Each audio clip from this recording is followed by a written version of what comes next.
I'm waiting for more people to join, probably because I changed the link. It will be some, problematic for some people, but I see, okay, they're coming. Okay, I want to pull the text on the screen. Pull it up 1 second. The Merkava.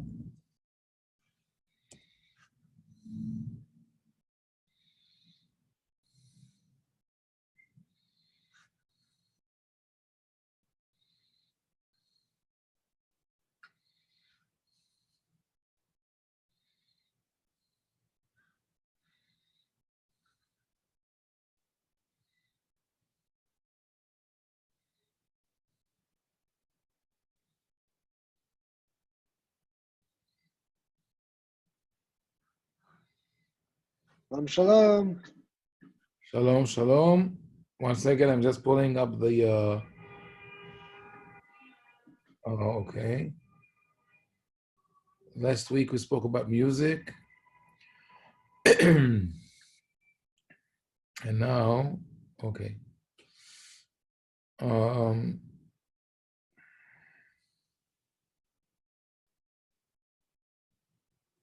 Okay, halfway through this class, I'll have to switch and go to another room.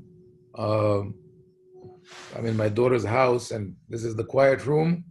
But in about 20 minutes, it'll be the noisy room, and I'll be in another room. So bear with me. Okay, so I'm sharing the screen now. This is what we started doing last week. We spoke about using musical instruments, etc. Any questions, any remarks, following up what we did last week, talking about music? From anyone? Okay. I just spoke with someone. I mean, this is not directly related, but you know what? Let's finish I want to finish the halachot in the Shulchan Aruch, and then talk about general modern problems of Shabbat, including microphone, electricity, sensors, and all that. So we spoke about music, and this is all about noise on Shabbat. Fine. This is Siman 339. The reason that the Shulchan Aruch put it separately. Okay, 1 second. This is my cue to wait. 1 second. Wait, I'm going to move to a quieter room, okay?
One second. I'm making sure that everything, all the technology is in place.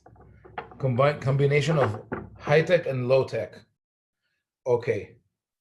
So back to the Steve chat. Any questions? Okay, I see Ray. See your question.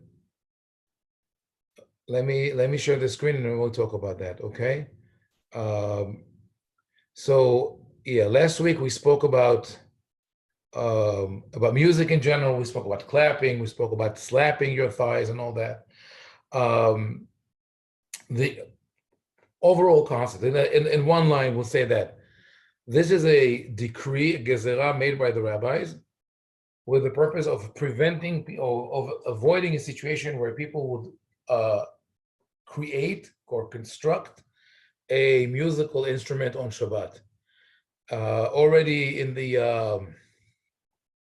12th century or somewhere like that, people realize that our musical instruments are much more sophisticated, and therefore there's no need to. There's no fear of people creating musical instruments, and it led to different results in different communities. In some places, people were okay with slapping, clapping, and dancing. In other places, they were okay with even playing music with musical instruments. There were debates going, back and forth. Uh, in this from the 16th century and on, we find a custom of being comfortable with inviting non-Jews to play music for you on Shabbat. And then in the 20th century, this is all gone away, probably in a long process of just the fear of the Reform conservative movement taking over the Orthodox community. So when I'm saying technically, if you want to claim that you follow the Shulchan Aruch, and in an Orthodox synagogue, you could have a band of non-Jews coming over and playing, of course, the appropriate music, or if you have a simha on Shabbat, a wedding, a bris, or anything like that. But of course, this will not be welcomed by anyone, unless there'll be a long campaign to change the culture, and people will argue in favor. But clapping and dancing is should be okay. I mentioned last week that I found myself in a situation where we have Sephardim and Ashkenazim around the table, and the Sephardim all of a sudden become very, very strict on that, because that did not change for them. And that's why it's worth mentioning that the Sephardim had the extreme sort of minhag of playing music on Shabbat until they came to Provence in the 13th century. Anyway, so in Siman 339, we talk about a couple of the Shulchan Aruch basically quotes in order the decrees mentioned in the Mishnah as decrees mishum shevut, and shevut is a term used to describe those isurim or decrees that were stated in order to prevent people from doing something else which is forbidden on Shabbat. But in many cases, even that other thing is not inevitable. It's not that if you do that, that for sure will happen. So we'll go through them and see what are the implications on today's halakha. In Siman Aleph of 339 says, En rochvin al gabei behema. Officially, the reason for that fence, for that geder, is so you will not end up breaking a branch from a tree to spur the animal. Okay, so which would be a derivation of the melacha of kotzer, of harvesting or reaping. So that is something that you don't want to do. I believe that, like other things that we'll see here, it's more about limiting physical activity, though people would have been able to do on Shabbat. People might have argued that riding an animal and crossing the Tehum is not a problem. And therefore, they already decided, no, you can't ride an animal, not because you're going to get out of the limits of the Shabbat territory, but because you're going to break a branch with something completely different. A proof for that I can find in a famous story, I think it's a famous story, about Elisha ben Avuya, who became a heretic. The rabbis called him a heretic. Today, maybe if you were alive today, maybe he would be the head of the Orthodox Union or something like that. Just in terms of knowledge, I'm not saying opinions. I didn't mean to.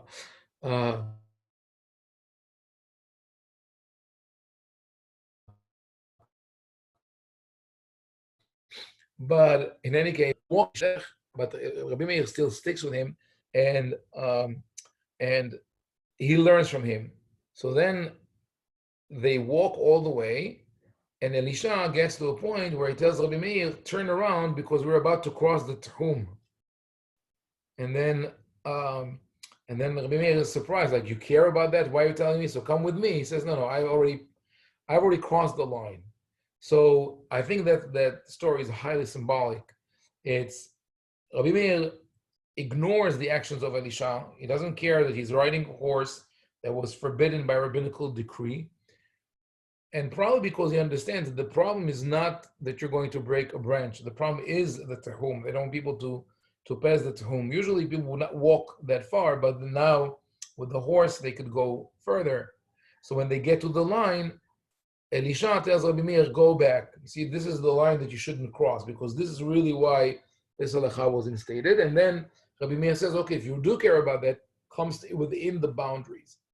So like the Eruv, this is sort of a way to keep people within the boundaries of the of the community, and also within the boundaries of Shabbat.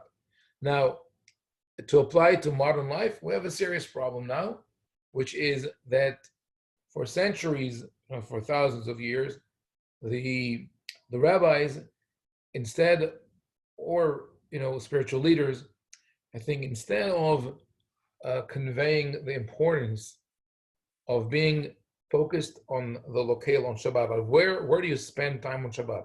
We can build it up as a community. I mean, hopefully each one of us, we have our own community, we have our own zone where we feel comfortable on Shabbat. Not everybody has that. I mean, some people live in remote areas, small communities, or they're traveling and they don't have where to be on Shabbat. The rabbis always emphasized the technical problem of transportation on Shabbat instead of emphasizing the conceptual value of being in one place. And today, I think it is more evident than any time before, because in the past, the horse was the fastest means of transportation. Not everybody owned a horse, and to really go far with a horse, you have to be a good rider, right? I don't think most people would ride a couple of hours and get tired, right? Just like with bicycle. So bicycle also, you could cover some distances, but you have to be really a skilled rider. But if you could hop on a car, you could really reach far. People are on cruise ships. What about airplanes? Well, someone owns a private jet and he wants to take off on Shabbat. He could be on the other side of the world, right? All of a sudden, we have this problem where distances become so sometimes negligible to what in the past was a tremendous obstacle. So it was enough in the past to say, you have a technical problem of transportation. Today, it's not enough. And we have modes of transportation that are okay on Shabbat based on different opinions. There are rabbis who say that it's okay to use bicycle on Shabbat, but not the metro. And there would rabbis who say the opposite. And of course, there would be the rabbis who say you can use neither, right? Not the metro and not the bicycle. But if you go, which I did when I dealt with the bicycle, if we go in a detailed manner, look at all the elements of the bicycle, we see there's really no problem with riding bicycle on Shabbat. So with riding a car on Shabbat, same thing. The emphasis of the rabbis was not on what is going to happen if you have an easily available mode of transportation on Shabbat. Where are you going to end? Rather, they said, you can't use the car because you're starting a fire, right? So now we have an electric car and we're not starting a fire. So what would the rabbis say to that? So they would, stick to their guns, claiming that using electricity on Shabbat is like starting a fire and it's a biblical prohibition. But there are dissenting opinion. One of them is Rav Shlomo Zalman Auerbach. And of course, Rav Shlomo Zalman Auerbach was one of the leading poskim of the Haredi world, and not just the Haredi, the observant world today, probably would have said you can ride the electrical car on Shabbat, but he wouldn't say that you're transgressing prohibitions that are d'oraita. That he would not say. So I think we have as educators, as rabbis, as parents, as communities, I don't know, we failed in conveying the message about the importance of Shabbat as a place where we focus physically on a temple in place, not only a temple in time. Meaning you could choose, yes, there is a written copy. Menashe, I'm answering your question. He wrote it in Minhaj Shlomo. I wrote about that. I quoted him from Minhaj Shlomo, which is his book of response, and I wrote an article on that. And we'll talk about electricity on Shabbat more in following sessions. And you're welcome to open the discussion. What I wanted to point out is that in the 50s, in the 60s, the conservative movement split from the Orthodox movement over the question of using a car on Shabbat. But already then, there were rulings, mainly from Sephardic rabbis, which allowed using public transportation on Shabbat, the bus, the metro, and other modes of transportation. But it became a categorical thing. I wanted to argue, and I did tell my congregants that when I was in LA in a community that had different levels of observance, I thought it was important to tell people that it's preferable to come to shul if you decide to use a car or anything like that. It's better to use public transportation. Take the bus, take the metro, ride the bike, and halfway and put it on the the buses that could carry your bike, etc. But then some people see it as so you're allowing people to do this and that. No, so we're recognizing a situation. By the way, in my shul in LA, the cantor, who was also the person who established the synagogue, used to drive to shul. He was the one, an Iraqi Jew who came from India, and he really got everybody together. He established the synagogue. They moved from a little minyan in the house to a beautiful building on Santa Monica Boulevard. And then the people that he brought into the synagogue, and many of whom also drove on Shabbat, were not happy with him and said we should let him go because we should fire him from the position of a cantor because he drives on Shabbat. And at that time, the chief rabbi of Israel, Rabbi Mordechai Eliyahu, happened to visit LA. He's also Iraqi. He came to the synagogue. He liked the prayers and all. And people brought their arguments to him. And the other candidate who wanted the position of Hazan, put it mildly, was not a family man. And he had conflict within the family. And Rabbi Eliyahu looked at the two people. They didn't not in front of him, but he studied them. It was before I was there. And I don't think he liked the idea of someone who doesn't get along with his wife in a really severe manner would be the Hazan. And he wanted the one who started the whole thing, who started the synagogue. And he said, keep him as a Hazan. Just arrange for the caretaker of the synagogue to pick him up and drop him off. That's from the chief rabbi of Israel. So he understood that, you have to find solutions. So now, with everything that we have, autonomous car, electric cars, autonomous not completely, but they will come. We will have them around our towns soon. Soon could be 20, 30 years. It's soon in terms of the halachic thought process, which works very slowly, and I don't think the rabbis are ready for that. So it's important. This is what I'm emphasizing in my writings about this topic. That's the key is that wherever you choose to be on Shabbat, you stay in that area, right? But if you need to travel, find the way that is less destructive to the spirit and the way you want to feel Shabbat. I'll give you one very interesting example. I just had a discussion with friends in Brooklyn who own a Tesla, and they sort of feel flexible with using electricity on Shabbat in the house, to the extent that the son even got to a dispute with his rabbi in Yeshiva of Flatbush, because he says, "What? It's okay." And then the rabbi, "No, it's not okay." And then the parents told him, "No." They found a way to not make it a conflict, right? So we just spoke this week, and they told me that they use this car one time on Shabbat, right? An electric car. Because they use electricity, they use the car, right?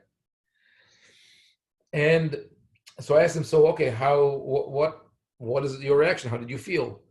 The husband said, it was okay, but I did it only once. The wife said, I felt uncomfortable with that. And I thought that this was really um, a good example to something that we discuss all the time, and that is you have to give people credit. They will find out what is the right thing to do. Those people own the car for 2, 3 years. They use it only once, and they say, okay, we don't have to do that. If we have an emergency, maybe we'll do it. But we feel it's not our spirit of Shabbat. People can create the spirit of Shabbat if you give them the parameters of what is allowed, what is forbidden. But we'll talk more about transportation. There are really a lot of different modes of transportation today, and there are different opinions about them. But we'll get to them after we wrap up the Shulchan Aruch Keseder. I just wanted to make to bring up that point. But I want to know if anyone has questions or comments on this specific discussion before we move on to the next Saif. Okay. So yes, Israela? My question really has to do with how the community would accept them riding their electric car, say, to the shul. Of course not. So they did it when they did it away from the community's eye. Exactly that. Park 2 blocks away. No, they I don't know, black tinted windows or something. And I think that's also an important part. I always mention it, that you have to balance the communal and the personal aspect. But I think on many halachot, we have to remove the stigma, the stereotypes that people have of, for example, women who don't cover their hair are not Orthodox. If you tear toilet paper on Shabbat, you're not frum, So little things. I don't know, it became a norm. Every synagogue I go to, there's no toilet paper in the bathroom. Now, the whole week, because on Shabbos, someone might tear a toilet. Put it there, put a box of tissues, and let people choose where you're going to impose on people halachot in every step of the way. We need to put the knowledge out there and let people choose, and they slowly will sort of bring together the corpus of halacha. I wish, if you were in Brooklyn, I wish you would come to the class I'm giving this Shabbat there. But I think maybe I will share it with you maybe next week. I'll send you the source sheet before. It's along these lines, but also understanding how halacha works in terms of the analogy, the logical halachic analogy. So good. So I wanted to comment on something. I'm saying the trolley seems to be acceptable for here in Miami Beach. They have a lot of trolleys in North Miami Beach. They're free trolleys, actually. They just run through the city. So it seems shuttles. like accepted. I'm sorry? Like shuttles, basically. Right. Yes. And it seems like the religious community has accepted riding the trolley. Not everybody, but at least in our community, people have accepted riding the trolley. And the trolley is what? It's electric. Is it electric? Does it go on rails or? No. It may be gas powered. I don't know. Oh, okay. So trolley is really it's a bus service. Right. It's a bus service, but it's a free service, so you don't have to pay or anything. You can just get on. So funny thing when you mentioned that, I'll talk a little bit more about transportation. Like years ago when I lived in Brooklyn, I had one of the community members who was very let's say staunch in his halachic observance, and he would read my stuff. He would talk to me about halacha, but would not follow it. It's like he has his own customs. But then he spent one Shabbat it was going for Shabbat to either Disneyland or Legoland, right, with his grandchildren. And then he wrote to me asking if he could use the shuttle on Shabbat. Why? Because now he had no option. What are you going to do? You want to be a good grandpa, you want to go with your grandchildren, but from the resort to you have to use the shuttle. And I answered, I said, the shuttle is a free service. It comes, picks you up, drops you off. You could definitely use it. Similarly, but I'm just saying like how people would find the time where, it's okay to use it. Rabbi Yosef Messas ruled on the metro in Paris about 50 years ago, not 50, more. It was in the 1950s, now it's 70 years ago. He said you could use the metro in Paris. And someone asked him, Rabbi Leiner was his friend from Poland from before the Holocaust. They would correspond. Rabbi Leiner escaped and resettled in France. And he asked him, he said, but this is Marit Ayin. People will think, whatever, people will think that it's forbidden. It's really not Marit Ayin. Marit Ayin is when you do something that could be interpreted as forbidden or permissible, and they misunderstand it. Like for classic example, you step into McDonald's to go to the bathroom or to get a soda, whatever. But people will think that you ate whatever tray food they have. So that could be Marit Ayin, could be. But there's not really Marit Ayin, but really what Rabbi Leiner meant was, what will people say?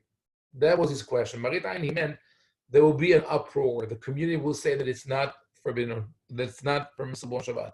Rabbi Mesas's answer is brilliant. He said this: you're totally right, and therefore we should publicize it so there will be no misunderstanding. He said, meaning instead of not saying that it's a person, it's a private psat, only for that person, say it publicly, post it on the walls of the subway. It's okay to use it on Shabbat. And then now, what about, say for example, the subway in New York, right? I think where most systems today that I know, I didn't use it in so many cities in America, but you can tell me about the system that you know. Most systems today use a mag stripe, right? You have either a magnetic card, and now the Metro in New York is moving to an app, but you can still use the card. So is the card, you have two problems with the card, besides carrying, because it's not a non-issue for me, but okay. That one, people might say it's muktzeh because it's like money. Second, when you swipe it, is it an exchange? You're selling or getting something, right? So the answer to that is also something that Rabbi Mashash discussed, even though not directly, because he didn't have it. About the magnetic cards, there's a ruling of Rabbi Nahum Eliezer Rabinovich from Ma'ale Domim, and Rabbi David Shlush is on the same page, and I also think that way. But if they said it, I don't need to repeat it. That magnetic cards, fob, the fob cards, also the key cards in hotels, all of these are not considered electricity or fire. It's a magnetic field. There's no problem using them on Shabbat. In terms of what happens, even though the screen lights up and you see it's LED, it's crystals, whatever it is, it's not a problem. But the problem with the exchange could be a little disturbing because you feel like you're buying a ride. The answer is no. If you buy a prepaid ticket before Shabbat, all that happens when you swipe it is that now it is you're now using the ride that you already bought, and your balance is lower. They deduct it from your balance. It's not different from buying tickets to a meal that it will be served on Shabbat, which used to be very common in Yerushalayim. There was a restaurant, I think the first one who did it, the Trabelsi restaurant near King George, which was open on Shabbat and serving cholent, and all the tourists would come and buy tickets and eat there on Shabbat. So basically, you paid, and now you're using the value of your money in a way. The only difference is it's registered, but that's not the transaction that happens right now. Okay, so should we? I don't know. Now that we're there, should we stick with the modes of transportation and finish that, or go back to the Saif? I'm not. Maybe we'll. Okay, we'll go with that. So let's backtrack. First, non-mechanized or non-electric modes of transportation. You have scooters, razors. I mean, what they used to call in Israel korkinet, right? The razor scooter, or rollerblades, skates, skateboard. All these things are not a problem at all. I mean, the posek should really be pressed hard to say why they would be forbidden, unless it's someone who's not used to do them, so it's not onek Shabbat for them. Bicycle, there's a clear ruling of the Ben Ish Hai, Rabbi Yosef Haim of Baghdad, from the late 1800s, who says that you could ride bicycle on Shabbat. That, of course, was challenged by many rabbis because they didn't feel comfortable with it. It didn't feel that this looks like, it's what they call Shabbistic, right? It's not the spirit of Shabbat. So, but they tried to come from different arguments. The major arguments against riding bicycle on Shabbat is that you'll end up fixing it, and you cannot fix something on Shabbat. That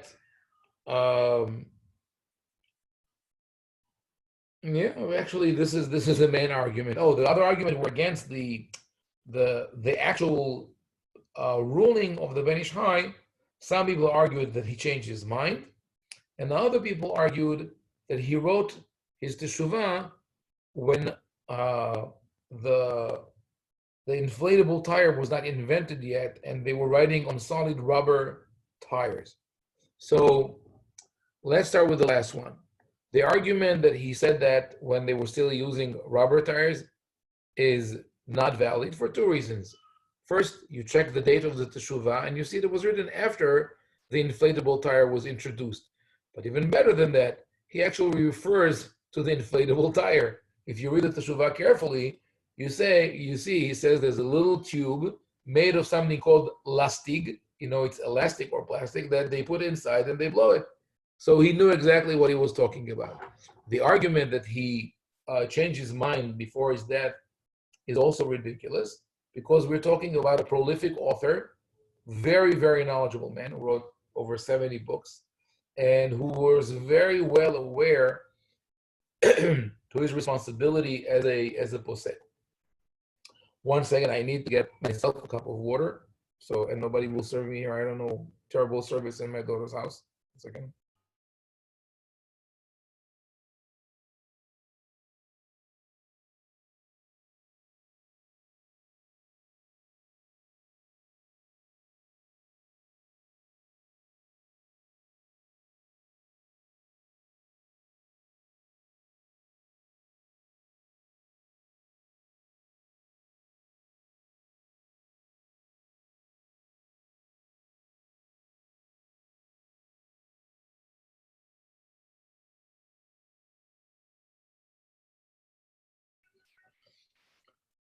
Sorry, this week was very intensive with a lot of classes,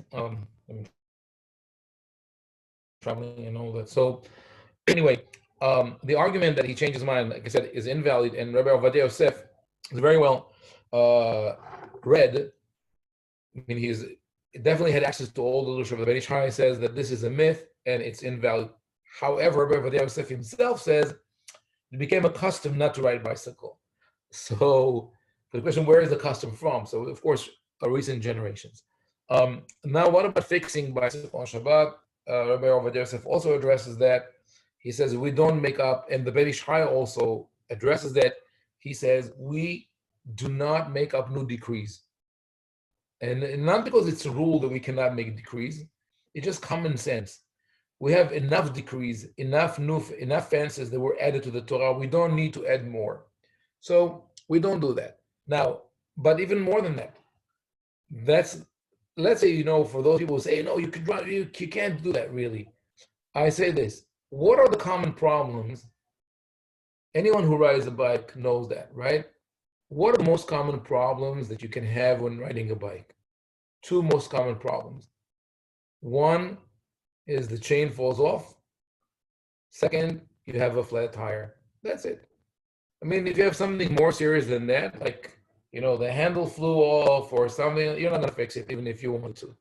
I mean, unless you're really, you carry your whole toolkit with you. And if you do that, you probably have you adjusted and trimmed everything beforehand. So those are rare cases. For the regular bike rider, it's a flat tire or the chain coming off. So think of the chain coming off. You fixed it, you went on the bike, and a couple of days later, it happens again, right? Either it doesn't happen or it happened every now and then, which means you didn't really fix it. This is called menorah shel prakim. It's like a collapsible chair or anything else that you put together. So you just put the pieces together. You're not building or fixing anything, and then it should be no problem with that. What about the inflatable tire? You're fixing it. Here I found an interesting, it was clear to me it's not a problem, but I found an interesting discussion by Reb Shlomo Zalman Auerbach, again, like very clear with his thinking. He says it's not a problem. He doesn't speak about it. Tires. He speaks about a ball or a balloon that you want to. I mean, at least when I was a kid, if you had a soccer ball and it was deflated, you reinflated it. Today, I think most kids just throw it away and go buy a new one. Correct me if I'm wrong. I don't know. But in any case, he speaks about inflating a soccer ball, and he says, not a problem. Why? Because the air in the whole world is connected. So the air that was inside came outside, and you're putting it back inside. So not a problem. He says you could reinflate the ball. Same thing, you could reinflate the tire. If you really are concerned about that, there are unbreakable bikes, which means the chains cannot come off, and you shouldn't worry about that. So Karen Benish High says that riding bicycle within an eruv is allowed no matter what, and that riding bicycle outside the eruv is allowed if you're going for a mitzvah, so on Shabbat or visiting the sick or whatever, or visiting relatives. So for me, that would be, I think, it's sort of the ideal means of transportation on Shabbat for someone who's, pretty in good shape and doesn't need to go cover long distances. And for those who ride professionally or passionately, that's their own Shabbat. They could do it. I mean, they should learn the halachot of what to do, what not to do. But I don't think we're talking about this. Now, talking about motorized vehicles, there's an argument out there, which I'm sure you've heard, that when you embark on a motorized vehicle, you're causing the engine to work harder, and therefore you're causing a burning process, a fire, and therefore you cannot ride that vehicle on Shabbat. And that's also really, I would say it's an invalid argument, because if they were talking about a combustion engine, the engine is running for you or without you. What you add to it, you're not adding any significant weight to change the burning rate of the fire. And anyway, it's not about the burning rate. The fire is there; it's burning anyway. But for some people would have used an elevator, Shabbat elevator on Shabbat, because they say your weight changes. I mean, it doesn't matter that, teams of scientists and rabbis sat together and, and decided that they don't feel comfortable. Okay, good for them. Don't use that. But if you live on the 20th floor or something like that, it's good to know that you could ask someone, doorman or another neighbor in the building, if you don't want to use electricity in any way or manner, to let you up to that floor. And at times also, it's interesting, Megan, I'm thinking of that. A monetary issue could also be a question. Let's say you're booking a room in a hotel, right? And as a Shomer Shabbat, people always want the lower rooms, because you can't use the elevator, even if someone presses it for you, they believe. And it could be more expensive. You could get a better deal. Is it okay? Are you obligated to spend another $50 or $100 when you could find another solution?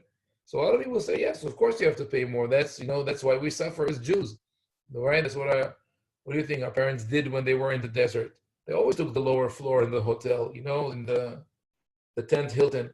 But the answer is no. The Torah, we have a clear rule. A Torah hasa al mamonam shel Israel. The Torah, God doesn't want you to spend too much money. Take that money that you spend on this and spend it on charity, help other people. So elevator or riding a bus that goes anyway, even if you use the metro, like I said, you could use that. Maybe we wouldn't use it, but if you have congregants who have the option of either driving to shul or riding a bus, probably riding is better. Riding a bus. With the train, same thing, shouldn't be a problem. What else? A car or motorcycle or anything driven by a non-Jew. That should be a solution for situations where one cannot get to the synagogue, and it's important. I mean, someone who's on a regular basis needs to get to the synagogue, and there's no one to take him. That could be for that person life changing. My uncle, who was my father's older brother, so he's the last surviving brother of the family. He's 89 years old now. Has been suffering for many years because he lives about 15, 20 minutes by car from the synagogue, and he has his medical needs. He can't stay near the shul with anyone, so every Shabbat he's at home.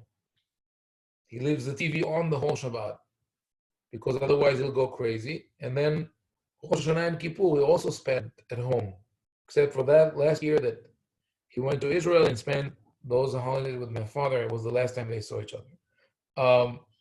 And I told him, you should take, prearrange with the cab driver to pick you up and take you to shul. But again, what was his Kippur like? The whole day he sat at home. I don't know if he had a TV on or not. If he had it on, it's not like Kippur, definitely. And if he didn't have it on, he was sitting and boiling in his own juice, as they say in Hebrew, suffering tremendously emotionally. He lost his brother. He lost, not this year. Before that, lost his wife. His daughter is terminally ill. I said, get someone to take you to shul. He said those words, the rabbi will kill me. The rabbi will kill me. And there was no point even talking to the rabbi because, it's a different mentality. The rabbi would say, how are you going to convey such a thing to the community? So he didn't go. So those are situations, I think, where really it's very hard to make a blanket statement, yes or no. I'd rather put it out there and say, this is a situation. Give you another example. Maybe I mentioned before something that happened actually in LA. Someone that I knew very well had a stroke. A man in his late 60s had a stroke. He had it while driving, but he had the wits he felt that something is coming, so he pulled over, was taken to the hospital. An observant man. His son is an observant man in the Pico Robertson area. Friday night, the son came knocking on my door. He was not a member of my shul. I just lived there. He was a member of another one of either Young Israel or Beth Jacob in the area, both Orthodox synagogues. So what happened? He said, my aunt just came in. His aunt was not Shabbat observant. She came in. She was told that his father has maybe a couple of hours to live. And she's going to the hospital and she wants him to come with her. Or she asked him, do you want to come with me? And he went from rabbi to rabbi in the neighborhood. And nobody was able to tell him whether he can or cannot go. And finally came to me. Maybe I was the fourth or fifth. I don't know. I'm not saying all the rabbis because it's a packed neighborhood. It will take him the whole night to do that. But he got to me number 4 or 5, and I asked him a simple question. I said, "How would you feel if your father passed away in the hospital and you wouldn't be there for him?" He said, "I would be tortured to the end of my life. I love him dearly. It's very important to me. I have to be there." I said, "So what are you asking questions? Get a cab." I didn't know that his aunt was there. He just told me that he knew. I said, "Get a cab and go to the hospital. And that's it. Or find a non-Jewish friend to drive you." And he was very happy that I told him. He says, "Okay, I'm going to go." And then he says, "Wait, my aunt is waiting in the car. Can I join her? She's driving." And I said, "Yes, join her because anyway she's driving, right? We're not. You're going to get another cab." So these are the kind of situations that we find ourselves in, and we should know, the Shana Halacha.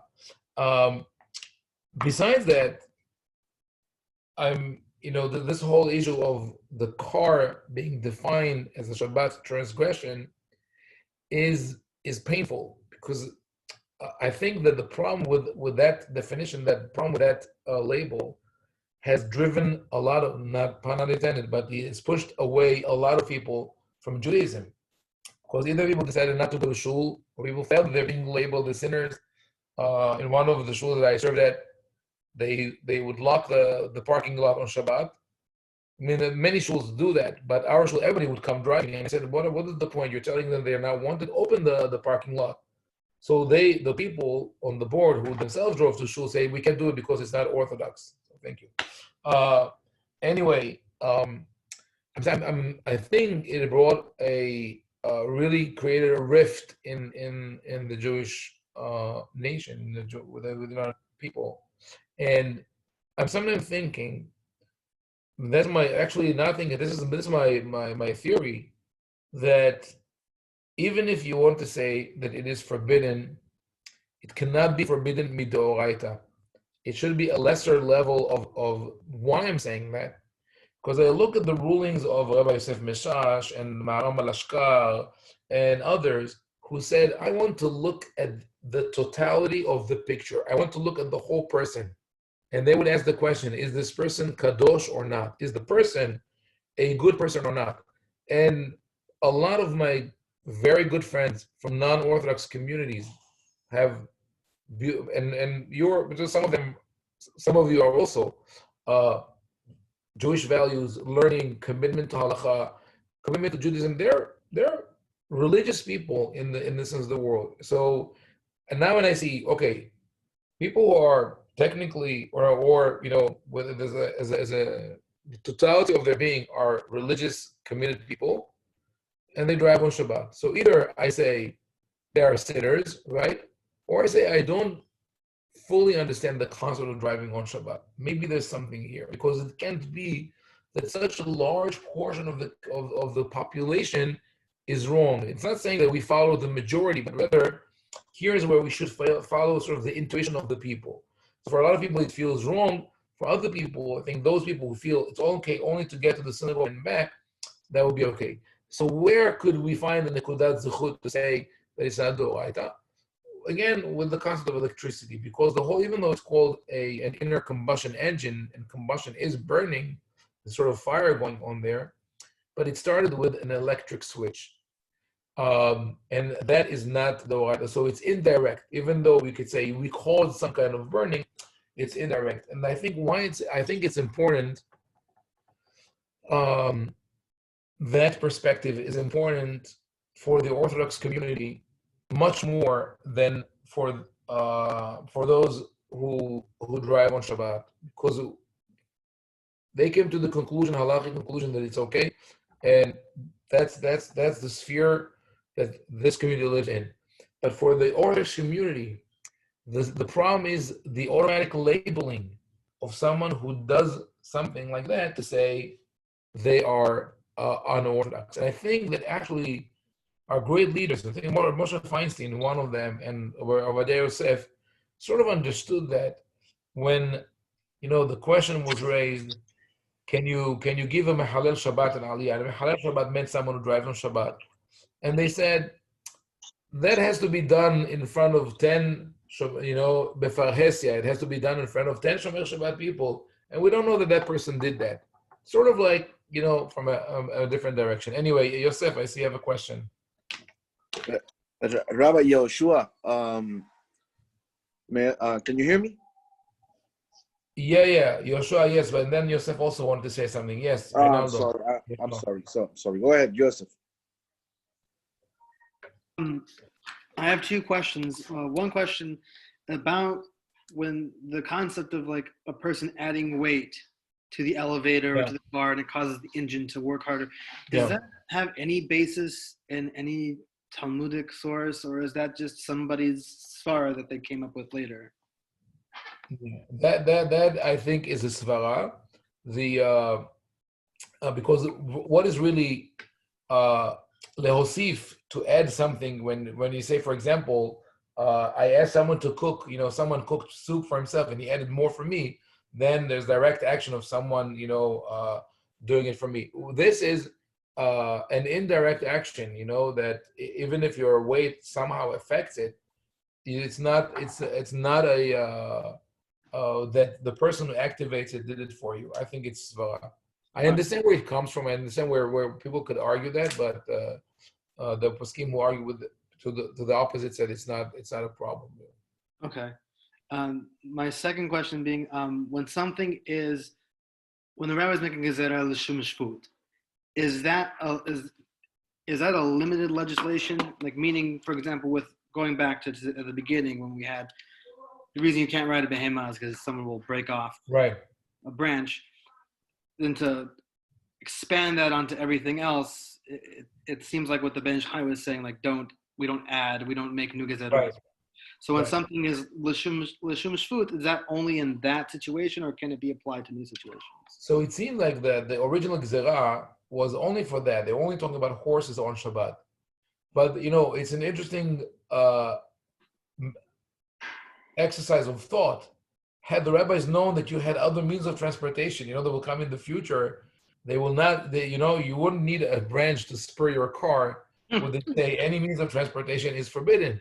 Because they did. They spoke about swimming. They spoke about a boat, and they spoke about horses. Those were the things that they were familiar with. It could be that they would say you should not ride a car or anything else on Shabbat. But then they would have to come up with a new decree. Then they would have to come with a title that includes all of them, saying, because on Shabbat you have to remain in one place and not travel to great. This is, I think, the great danger, whether you speak about a car or bicycle or anything else that makes you easily mobile. It's the fear that the character of the Shabbat is going to erode, because you'll say, with bicycles are more difficult, but let's say an electric car, right? Let's say an electric autonomous car that you really don't do anything, will come, public transportation. You live in a big city where not only public autonomous transportation exists, and you basically go out to the street, and with the motion sensor, the car stops. You sit in, you say shul, it takes you to shul. You didn't activate anything, you just spoke, just talking to Alexa, right? What would be the problem there? Technically, you didn't do anything. Conceptually, it could end up with you saying, okay, it's a long summer Shabbat. I have 2 extra hours, as people say, to kill. It's a horrible concept, right? Laharog zman, to kill time. We have to live time, not to kill it, right? And I have something really important to do in the office, so let me go there. I think that is where we should really explain that we have the fear. The fear is that that great mobility allows us, we think it allows us, but actually sort of like opens the door to such possibilities. And that's where we have to trust people's, we have to give credit to people's intuition. But to get there, people really have to be educated about what Shabbat is, and they have to feel the Shabbat and feel the beauty of it. So I think that the Gezerah should stay limited, and I think we should keep adjusting in understanding that there are new things that are forbidden, as well as there are new things that are permissible. It's the full picture. By the same token, by the way, I would say that it is forbidden for men to go to a tish with a Rebbe. I think I mentioned it last week. In the Hasidic shuls. I lived in Yerushalayim. I would see the Hasidim, the gerers, the belzer, they'll go into the Rebbe for tish, and then at 9 right after the meal. And I would say this is forbidden. It's not on Shabbat, because your wives and children remain, they stay home alone, and it's not so. And it goes both ways. Yoshua, you had a question before we finish? Yes, real quick. Okay. I have some personal experience around that topic. I received an argument one time from a rabbi that Masorti movement, right? Conservative. They did a decree to allow driving on Shabbat. on the galut, right, on the diaspora. Mhm. Um, and that was the wrongdoing of the whole movement, and it has become less and less observant. And what are your thoughts on that? That's a good question. That's like already a sort of a theological question. Uh, what happened in reality is this: the conservative movement was actually a breakaway movement from the reform movement. When the reform movement went too far with something called the Treif banquet, you could Google it and you'll see what it is. The conservative movement decided to go back to the roots, um, and it's not that they allowed as a decree driving on Shabbat, but rather they were more realistic and they looked at reality and say people need to come to shul. So they just phrased it differently. They say it's not a problem if you do that. I mean, in a way, Chabad also willingly accepts people who drive to shul, but they just made an official statement of it, and that was I think the last nail, in the coffin of the separation between the Orthodox movement and the conservative movement, where the Orthodox movement says that's it, we can't live with those people anymore. We're going to split. We're going to be our own movement, and it hurt both movements. People like to come up with numbers and say there's dwindling attendance in conservative synagogues, whatever other things that they say. But what they don't see is that they're dwindling spirituality in the Orthodox world. There's dwindling sensitivity because when you took and you split those two communities together, there's no diversity. People don't know each other. When that happened, by the way, the shuls that used to be Orthodox, there were young Israel synagogues, and where there were like a conservative community with an Orthodox rabbi and mixed seating. All these things disappeared. All of a sudden, you have complete separation. Mixed seating is conservative. Separate seating is. So the women were pushed away. Now you see in the Orthodox movement, the women are finally waking up and they want to come back into they want to be part of what is happening. So this hurt. It hurt both sides, and it's never good to have a completely homogeneous community, because then you don't see others. And there's one last thing, sort of a personal experience from from my community in LA. I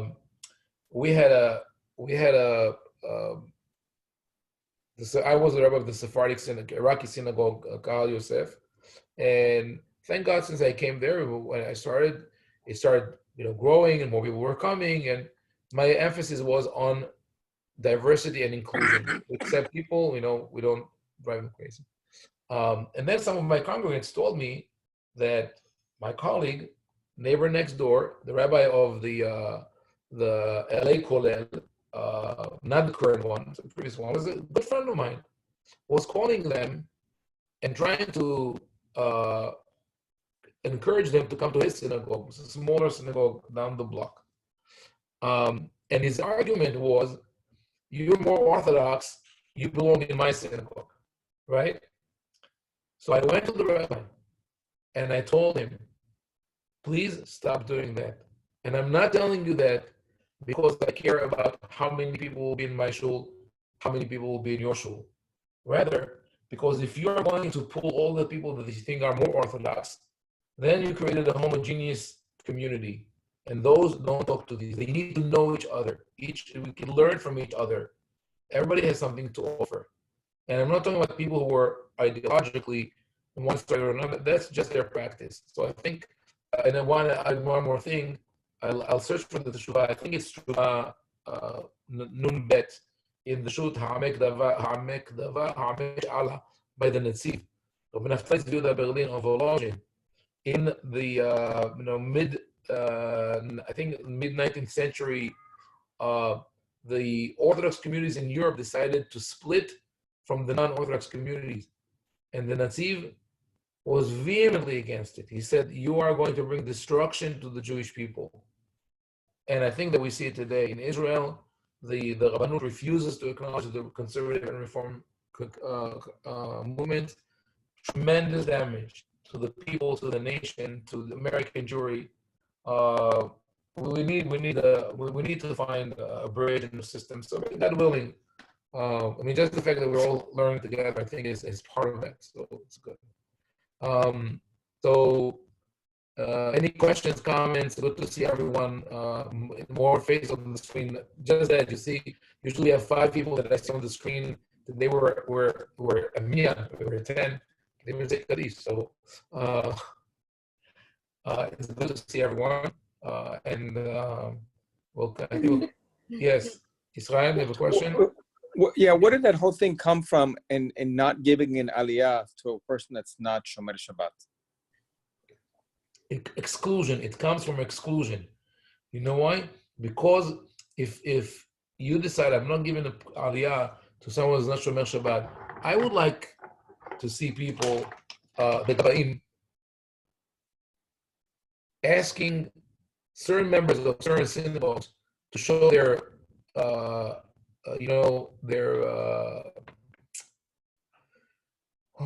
to open their books, their accounting books, right? I want to see how you do business. It's funny, they would let a mafioso go up. They would let an abusive husband go up, or an abusive parent go up, but not a shomer Shabbat or a gay person if they know that his, is openly gay. This is hypocrisy. This is like how keep people out, keeping people out. I remember when I told you last week about my grandfather used to say, so said it on Yom Kippur to the Kahal. He said, I know you watch TV on Shabbat. I understand that sometimes, you're bored and you want, but don't switch channels too much. He didn't say don't switch channels at all. We don't keep people out. Everybody's right. The fact that someone came to the synagogue already is I would say this, if these people drove to Shul on Shabbat, parked in the rabbi's spot, came in, with a hot cup of Starbucks and answered his cell phone, and then he wants an aliyah, then maybe I wouldn't do that. Yes, Yossi. Yes, I seem to remember in Kiddush Hashem written by the Rambam that he was asked that question if somebody comes to shul and wants an aliyah on Shabbat, and he quoted from a pasuk, I think from Yeshayahu, that says, "You don't scream at a robber that comes to steal from you." So the question, the Rambam says, what do you mean you don't scream from a robber? If a robber comes to steal from him, you scream. He says, no, when a person comes to shul and wants to have an aliyah and wants to have a kibbud, he's actually coming for mitzvot, so don't scream at the robber that's trying to steal the mitzvot from you. And it's written by the Rambam. Nice. I'll look it up. Okay, thank you. Okay. Thank you for the reference. Okay, very good. So I'll say Shabbat Shalom to all, and I'll see you B'ezrat Hashem next week. Shabbat Shalom. Shabbat Shalom. I'll send the recording when it's ready. Shabbat Shalom.